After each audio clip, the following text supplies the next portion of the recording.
feeling stuck and stagnant, like we ain't moving at the speed we want to be moving or obtaining the things that we want to be attaining. So this was definitely me a couple years ago where I was like at my very rock bottom. Like everything in my life was just not working out. Okay. And I was like in this huge negativity like spiral. And when I was at that point, I was like, I got to do some changes. Like I got to do something. Okay.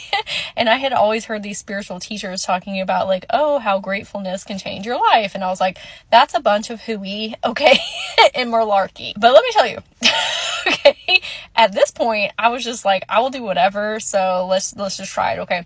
So I made a commitment to myself to write 10 things that I was grateful for every day for 30 days. And I would do it before I laid my head on my pillow, because if you have ADHD, okay, or neurodivergent, you have to make yourself like an ultimatum.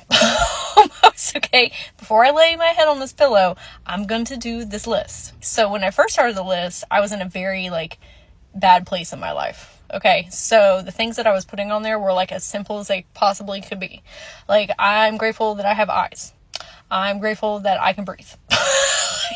Just the most basic, simple things, okay? I'm glad that I ate lunch today. And while it did make me feel a little bit better, it was more like the consistency in doing it the 30 days. Because at the end of the 30 days, I started to see really big changes, not only in the things that I was writing.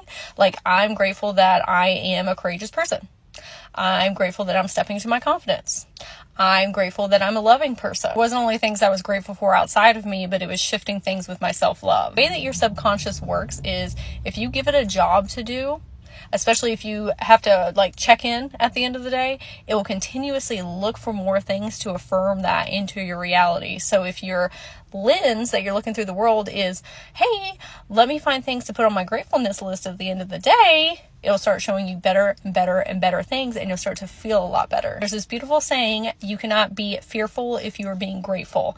And that is 100% true. They are completely opposite vibrations and frequencies.